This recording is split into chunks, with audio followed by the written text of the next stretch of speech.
Welcome to Cashflow Podcasting, where business owners reveal how their podcasts have supercharged their success. My podcast completely transformed my training business, so I've seen firsthand the magic that podcasts can work. And here's the best part. You don't need millions of downloads to boost your business's revenue and impact. Let our guests show you how. Brian, welcome. Thanks for having me. I'm excited to dig into your wisdom. I know you are a believer in podcasts. That was how I think our business relationship first started, if you may recall, years ago. Yeah. You invited me to a podcast. Yeah, I do remember that. That was kind of the start of my podcasting journey, and I've learned a lot of hacks to network with podcasting since then. That's cool. That's cool. Well, I want to dig into all of the goodies there, but first let's get oriented. Who are you and what is your business? Yeah, my name is Brian Kearney, live in central Illinois in God's country, as we like to call it. But the business I have is Farmland Stock Exchange. And what we are is a way for farmers to keep the ground that's in their business and allow outside investors to partner with them, but not have the outside investors own the whole farm. So that's our company. That sounds very cool. If I am a farmer, I like that value. So can you help me figure out how do you generate revenue? Yeah, great question. So a couple ways. The first one is when a farmer buys a farm, we get 2% of the farm value to set up this deal and to bring investors. That's the main way we make money. Mm-hmm. The other ways are when investors allocate money. We have a sliding scale based on the amount of money they're putting in, and we charge a small fee for that, between 0.5% and 2% one time. And then it's a 0.5% asset management fee. So it's a fund, it is an asset management fee, but we're really low fee because we want everyone to be able to access this asset, and a 2% fee just doesn't make sense with this asset. I see. So it's sort of, if I may, in some ways, you're like part realtor, part investment banker, part financial planner, asset manager in the agriculture world. I would say not part realtor because it's not a real estate transaction at all. It's a financial transaction, but you're spot on with investment banking and fund manager. It's kind of like a weird mix of those two, because each of these farmers, you think of a farmer, you think of someone, driving around their tractor in a small area. You don't know that tractor's actually been driving itself for 5 years. It's autonomous way before Tesla. And the average farm operation is $3 to $5 million in revenue. They're big businesses. Yeah. And I hear you when it comes to your strong reaction on realtors. Like, no. The land is not changing hands. The farmer continues to own that land, and that's critical. Correct. Exactly. Understood. The farmer has to own 51% with our model. We'll never buy more than 49% of a farm. Okay. And so what's interesting, I believe all of our other guests have been bootstrapped businesses, but you have venture backing and are fairly young. When were you founded? We were founded 6 months ago. 6 months so very new, okay. Maybe 7 at this point as we're recording. Yes, we have some funding. We got $400,000 initially, and we are currently negotiating a $1 million raise, which we will sell 20% of the company for. So that is the funding. We're very new, and we have 3 farms locked down. We'll probably have $10 million of assets under management by the end of the year. Okay, cool. Well, so then that's the business, and we're oriented there. You're pretty bullish on podcasting. Yes, very much. Take us through your journey. Yeah. So where do you want me to start with my journey? How about your first podcast ever? Yeah. My first podcast was actually for my first business I started. That one was bootstrapped, and it was a handmade rosary manufacturing business. And rosaries are a Catholic prayer item. Interviewed Pete for a podcast I was launching for that brand. Met him through University of Illinois, through nonprofits. And that was kind of crazy to me. It was my first view that you can pretty much get anyone you want on your show if you try hard enough. Because Pete, you have a large podcast. You're on the board of a nonprofit that my wife was working at. I also got one of the larger influencers in the Catholic world to jump on my podcast, and he hadn't ever met me, and there was no connection there besides you have a podcast. And was that Matt Fradd? So that was not, yes, Matt Fradd too, but it was actually Jason Everett. There you go. So Jason Everett jumped on. Matt Fradd, we were working on that when I sold the business, and then the podcast did not continue. Well, and it's funny in the universe of podcasts, and I've heard this many times. Like there are like these niche celebrities, right? And folks get so excited about them. It's like, oh my gosh! So folks who are into listening to Catholic media stuff, like, oh my gosh, Matt Fradd, Jason Everett, wow! And everyone else is like, I don't know who those people are. And yet, and I think that's intriguing in terms of relationship building because, in a way, again, this comes up again and again. You don't need to be huge, but rather you just kind of have to be engaging the niche, the community that you're into. Yeah, exactly. That's very true. And I've had another podcast since that it will restart, but my co-host and I both run startups. So it's just, it wasn't really working. And with that one, it was on investing in Africa. And it was the same thing. We got multiple billion-dollar founders from Africa to jump on the show. And we're not VCs. We don't have any money. It was just talk about your journey, and that resonated with them. So we were able to get those people on the show where if we would have asked for, can you jump on a call for 30 minutes? There's no way they would have said yes. There's no way. But if you pitch it as, do you want to be interviewed for 30, 45 minutes? That's intriguing to them. That's value for you and them because it's also something they can use. It is more press. It is more PR. That was kind of the second show. The third show we're actually launching right now with Cashflow Podcasting. The last one was with Cashflow as well. And we are interviewing people in the farmland space. And a couple of the names I don't want to drop yet, to be honest. But they are kind of like when we were talking about Matt Fradd and Jason Everett.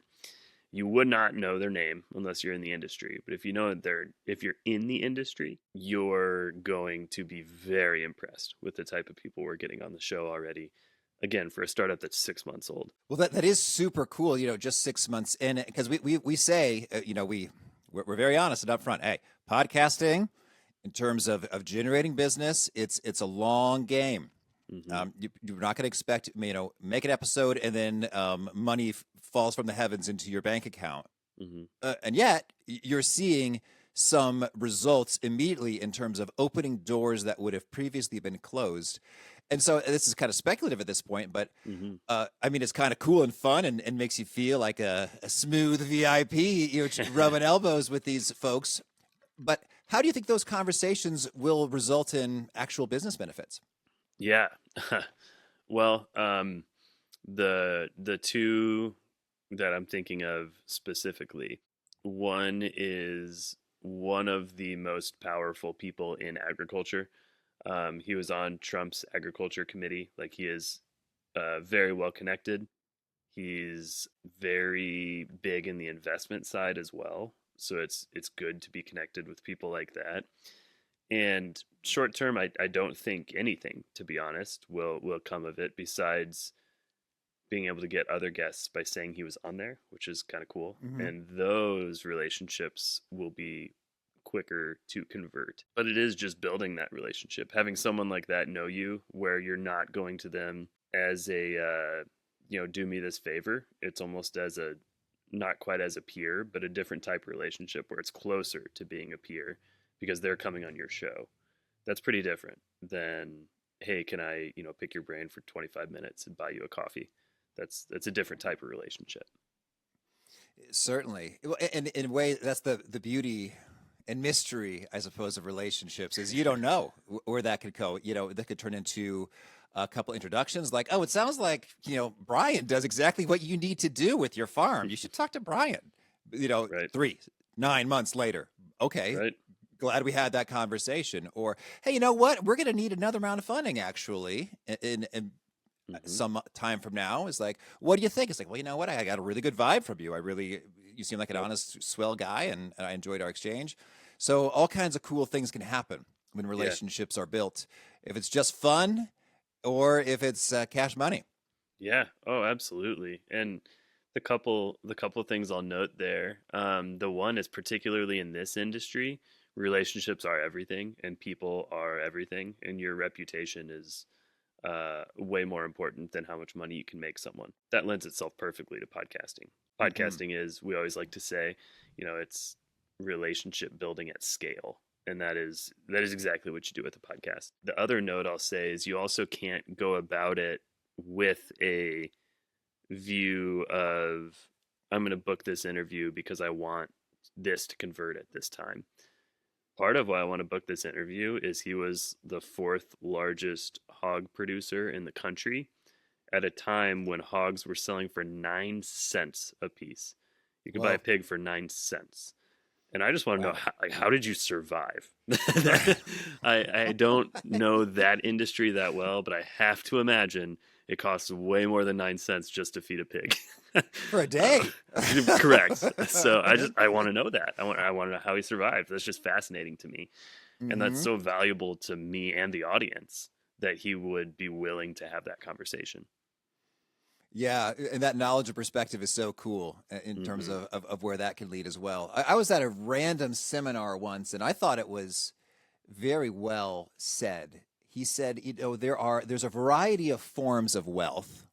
You can have wealth in money, you can have wealth in time, you can have wealth in knowledge, and you can have wealth in relationships.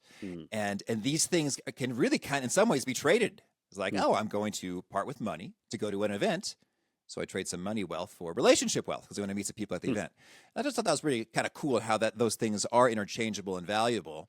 And it just kind of expanded my mind horizons a bit.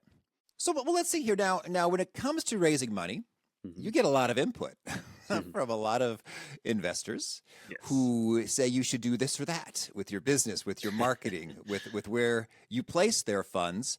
So I'd like to hear, what have they been telling you is the optimal or suggested means of putting your marketing dollar, and how have you thought through podcasting relative to the alternatives? Yeah, that's very, very true.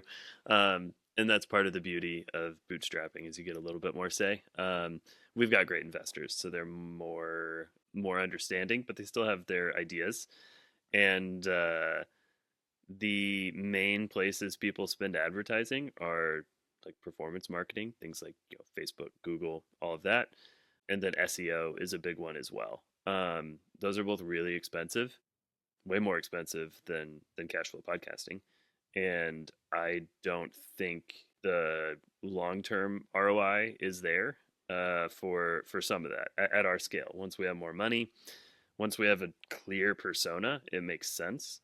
But right now, we're just trying to build relationships at scale. And I think you do that better from these type of conversations than you do from a Facebook ad or a Google ad.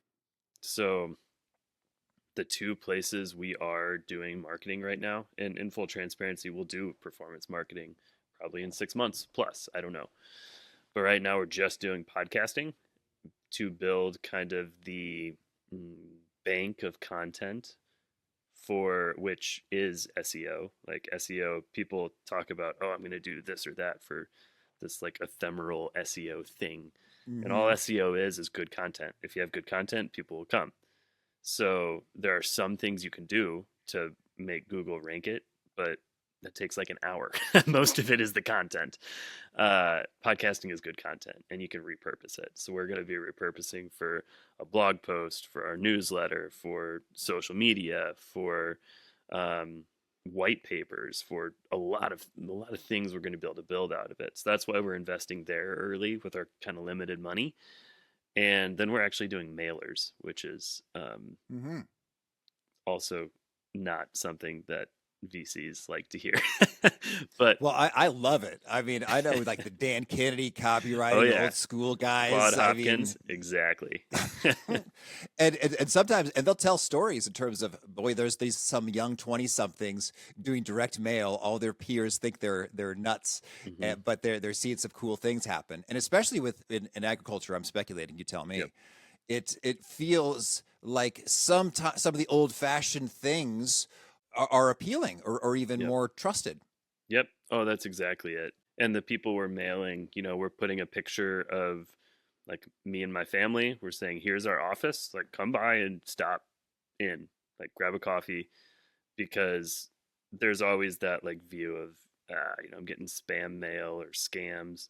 It's like, no, we're a real company. Stop by little old El Paso, Illinois, and drop by and grab a coffee. So yeah, you're right. I think it does, and also part of what I want to hit is I was reading Claude Hopkins' book. I think it's My Life in Advertising. That might be, yeah, I think that's Claude Hopkins. And he had something in there where he said he sent 1,000 mailers and got 200 sales. And I'm like, that's absurd. I want to figure out how to do that.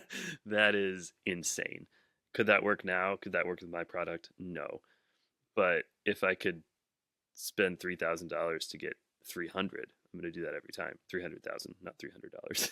Mhm. That's more like performance marketing. But anyways, Yeah, understood. Okay. Well, and so now, in full disclosure, you are mhm. a part owner and advisor in cash flow podcasting, Yes. but you did not get a discount. So No, I didn't. thank you for you're like the hair club president who's also a client. That's kind, Right, but your right. hair's great. Your hair's great. Appreciate it. Appreciate it. um, so you're paying for it, Yep. and I'm curious. So you, in some ways, better than most, kind of how the sausage is made and what's under the Hmm. hood. What sort of gave you the confidence? And you also know, frankly, how to do a podcast all by yourself Hmm. or with a cost-effective helper Yep. somewhere. Why go this route? Yeah. I mean, you're right. I could do it myself, but I don't think it's where I'm best suited, if that makes sense. It's not the best use of my time. And in business, that's more important than money. Could I do it myself? Sure. But it would take me, I don't know, 60 hours to set it up and do it really well. It would take me, 10 hours every episode. That's 10 hours a week. Like, I don't have that kind of time. I don't have 4 hours a week to do it. And I know that getting multiple opinions on the content with people who do live in it day to day, because yes, I you know am a co-owner of the company, but I wasn't doing the podcast coaching or the podcast production every day. Like, I know how, but they're experts. Our team are experts in that area. So I let them do what they do best. And what I do best is going out and getting more deals. And that's how my company makes money. So if spending that 60 hours means I sell one less deal in the year, I just paid for cash flow podcasting for the whole year. And that was, Yeah, one deal. So that's how I looked at it. understood. And tell me, since you've launched a podcast a number of times, can you Hmm. contrast the experience of doing it yourself versus having the cash flow podcasting team in your corner? Yes, I definitely can. My first podcast was not great. The design was bad. It was super unprofessional. The editing was bad. I just did it myself in like no time at all. The quality of product I'm putting out with cash flow or doing it on my own are very different. And when you have a business, that quality that you're putting out is a reflection of your entire business. So it'd be better to not do it than do it poorly. And I know if I did it on my own, I'd probably do it poorly because I don't have the Hmm. time. So that, I mean, the time savings insane. I've probably put maybe 10 hours of work into everything for the show, and half of that was just like talking through what I wanted to get done with the show, or doing outreach to guests. So it really is not a huge lift. I think the quality of product we're putting together is really, really good. The one thing I'll say is, you want to be somewhat involved as well. Like it is your business, it is your vision. You are going to understand it more than our team does, but you need to be able to explain that, or our team's not going to be able to capture that vision that you're going for. You also need to, if something comes back that is not exactly what you want, let us know that, because we have to know that to correct it, and then we'll be able to get to what you want. And now I'm super happy with everything that we're putting out. And if I would have just ignored any input from my side or just completely let the team handle it, that doesn't work well either. We can get out a product, it'll look good, but it might not match your vision. Yeah, I think that's very well said.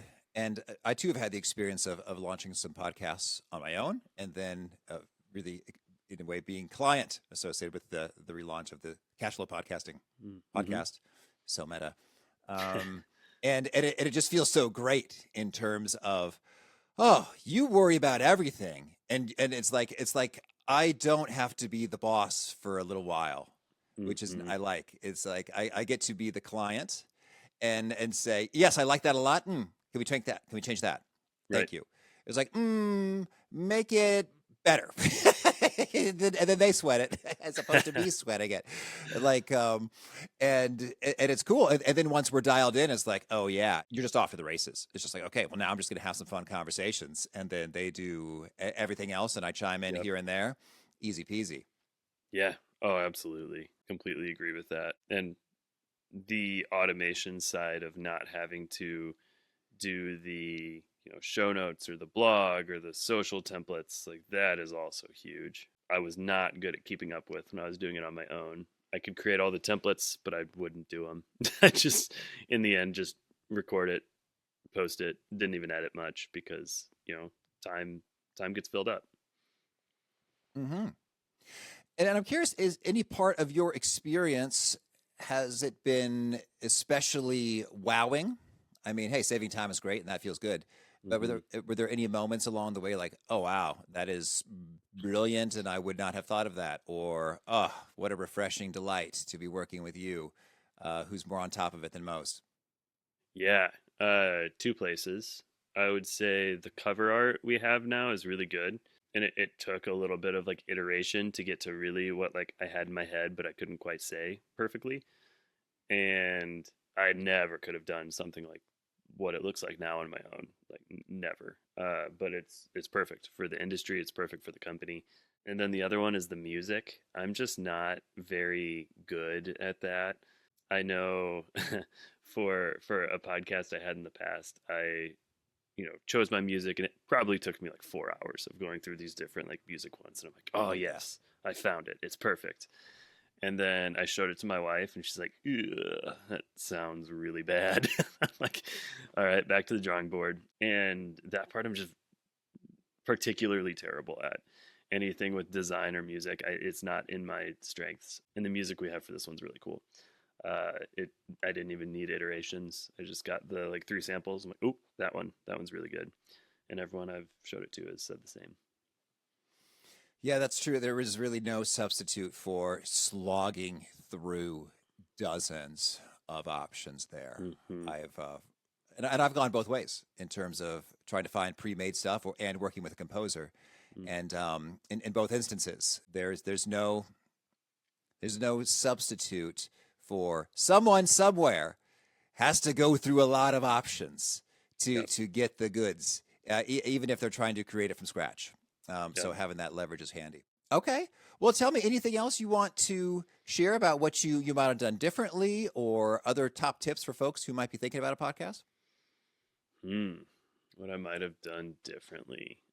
I think that building as many automations as you can is vital, and getting to the point where I love Tim Ferriss. He was my first intro into podcasting. He was many people's first intro into podcasting. If you've been in the industry more than like 6 years, it was pretty much Tim Ferriss or Joe Rogan, or maybe Serial. Like those were the 3 that got you into podcasting. I love his idea of what would this look like if it were easy. That's the quote, or the thing he always asks himself. And building systems with that in mind is really helpful, because you're running a business. It's going to be crazy. But the most important part of podcasting and the most important part of a relationship is doing what you say you're going to do. And when you're podcasting and you say it's going to be every week, it needs to be every week, because if you don't follow through on that, how can the audience trust you with other things? So making it as easy as possible to hit that weekly cadence is really important. So things like Calendly links is huge.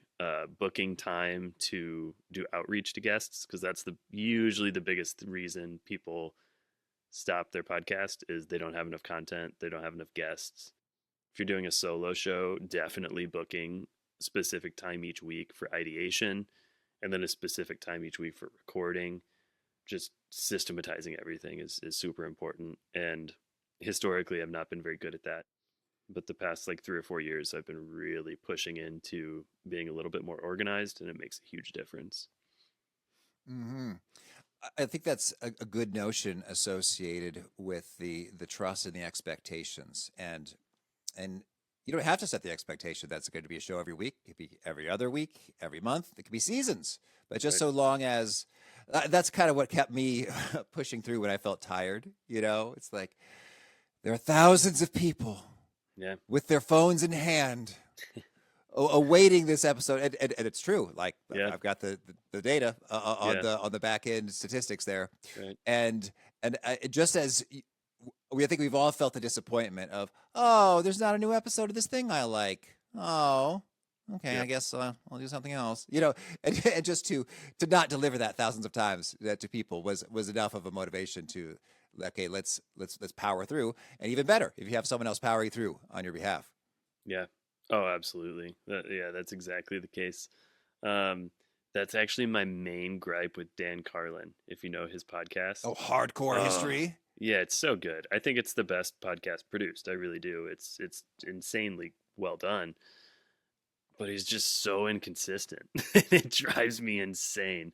Part of it's because they're literally book length. It's 12 hours of really highly edited. It's hardcore. Recording. It is hardcore. But man, I would love if you put it out in 2-hour increments once a month. I'd be so happy with that. So that's an example from my life. Yeah. Okay. Cool. Well, Brian, this has been fun. I wish you and Farmland Stocks lots of luck, and hope that your conversations and podcasts flourish and do all the things. Perfect. Thanks, Pete. Thanks for having me on. Thanks for joining me today. If you're ready to start your podcasting journey to grow your thought leadership and boost your revenue, schedule a call with us at cashflowpodcasting.com/chat. Don't wait to take your business to the next level. I'm Pete Mockaitis, and until next time.